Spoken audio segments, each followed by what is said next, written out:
द्वारका नाम सुनते ही मन में एक अलग ही एहसास होता है, श्रद्धा और वंडर। ये नाम हमें एक शानदार अतीत की याद दिलाता है, जो पौराणिक कथाओं और किंवदंतियों से भरा हुआ है। भारत के पश्चिमी तट पर बसा ये प्राचीन शहर हिंदू धर्म ग्रंथों में एक पवित्र स्थान रखता है। द्वारका भगवान कृष्ण, महाभारत के दिव्य सारथी, के साथ गहराई से जुड़ा हुआ है। कथाओं के अनुसार कृष्ण ने मथुरा छोड़ने के बाद द्वारका में अपना राज्य स्थापित किया। दिव्य शिल्पी विश्वकर्मा द्वारा निर्मित यह शहर अपने समय का एक अद्भुत नगर था। ऐसा कहा जाता है कि यह शानदार पैलेसों, भव्य उद्यानों और चहल पहल भरे बाजारों से सुशोभित था। यह शहर कृष्ण की दिव्य शक्ति और ज्ञान का प्रमाण था, समृद्धि और धार्मिकता का सिंबल। वर्षों तक द्वारका कृष्ण के शासन में फ्लरिश्ड।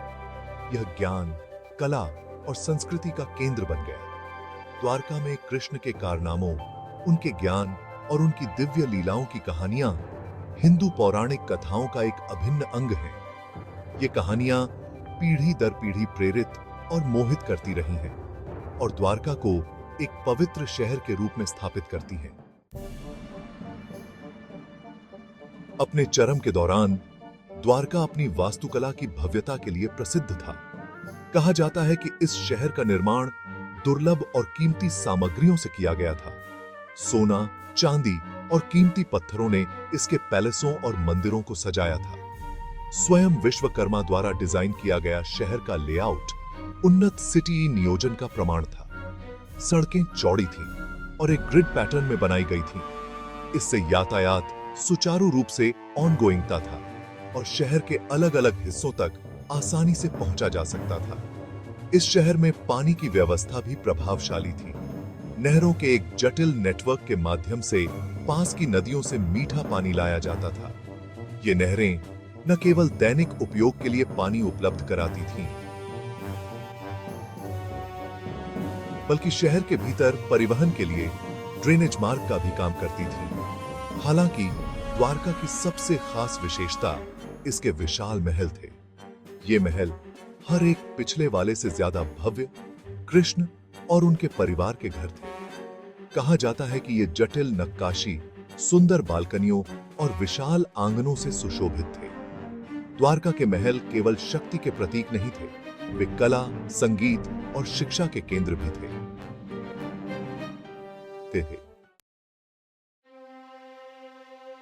हालांकि द्वारका की कहानी केवल वैभव और समृद्धि की नहीं है, यह त्रासदी और अंततः ड्रेनेज मग्न होने की कहानी भी है। हिंदू धर्म ग्रंथों के अनुसार कृष्ण के मृत्युलोक से जाने के कुछ समय बाद ही द्वारका का अंत हो गया। कभी दिव्य कृपा का प्रतीक रहा, यह शहर समुद्र में समा गया। द्वारका के डूबने के कई कारण बताए जाते हैं। कुछ धर्म ग्रंथ इसका कारण प्राकृतिक आपदा, पावरशाली सुनामी या डिस्ट्रक्शनकारी बाढ़ को बताते हैं।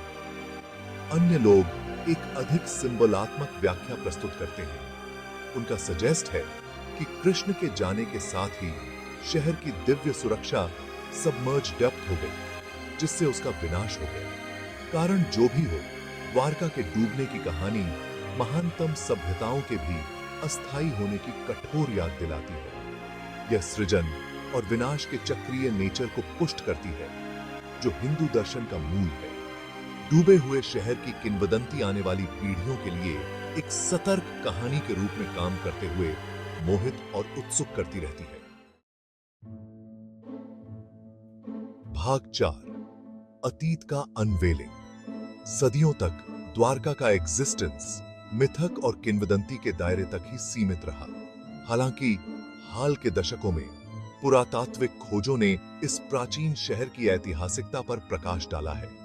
वर्तमान द्वारका के तट पर पानी के नीचे की खुदाई से ड्रेनेज मग्न संरचनाएं, मिट्टी के बर्तनों के टुकड़े और अन्य आर्ट कृतियां मिली हैं। हजारों साल पुरानी ये खोजें समुद्र के नीचे डूबे एक प्राचीन शहर के एग्जिस्टेंस का समर्थन करने के लिए सम्मोहक प्रमाण प्रदान करती हैं। अपने ग्रिड पैटर्न, उन्नत जल निकासी व्यवस्था और बड़ी संरचनाओं के अवशेषों के साथ एक सुनियोजित शहर की खोज ने पुरातात्विक समुदाय में उत्साह की लहरें भेज दी हैं। जबकि ये खोजें अभी तक कृष्ण के द्वारका के एग्जिस्टेंस को निश्चित रूप से साबित नहीं कर पाई हैं, फिर भी वे एक गौरवशाली अतीत के बारे में आकर्षक सुराग पेश करती हैं। चल रहे शोध और अन्वेषण इस प्राचीन शहर के और अधिक रहस्यों को उजागर करने का वादा करते हैं, जो पौराणिक कथाओं और इतिहास के बीच की खाई को पाटते हैं। द्वारका आस्था की स्थायी शक्ति और अज्ञात के स्थायी आकर्षण के प्रमाण के रूप में खड़ा है। भाग 5, एक पवित्र पिलग्रिमेज यात्रा।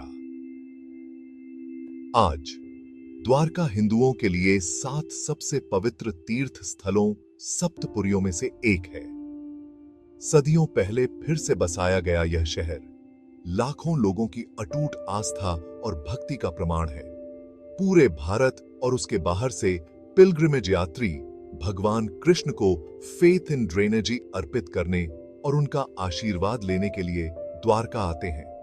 द्वारकाधीश मंदिर, जिसे जगत मंदिर भी कहा जाता है, शहर का सबसे प्रमुख स्थल है। माना जाता है कि यह प्राचीन मंदिर, जो 2500 साल से भी पहले बनाया गया था, भगवान कृष्ण को समर्पित है। कहा जाता है कि इसे कृष्ण के अपने महल के स्थान पर बनाया गया था।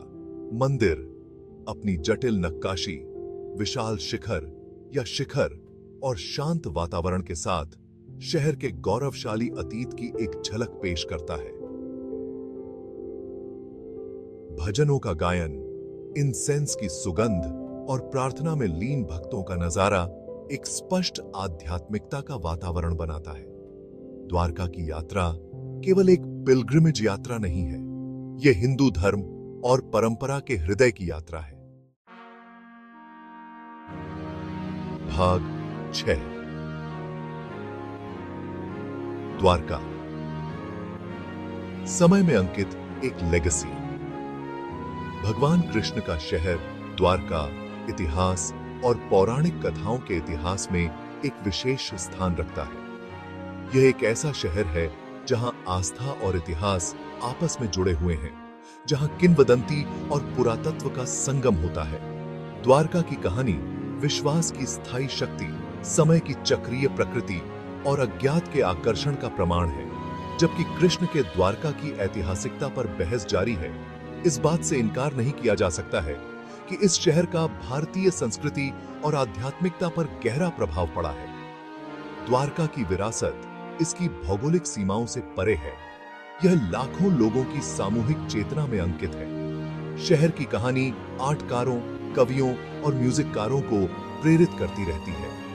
यह भौतिक संपत्ति की क्षणभंगुरता और आस्था की स्थायी शक्ति की याद दिलाता है। द्वारका अपने गौरवशाली अतीत और जीवंत वर्तमान के साथ कल्पना को मोहित करना जारी रखता है। यात्रियों और साधकों को सबमर्जेड रूप से अपने कोस्टों पर बुलाता है।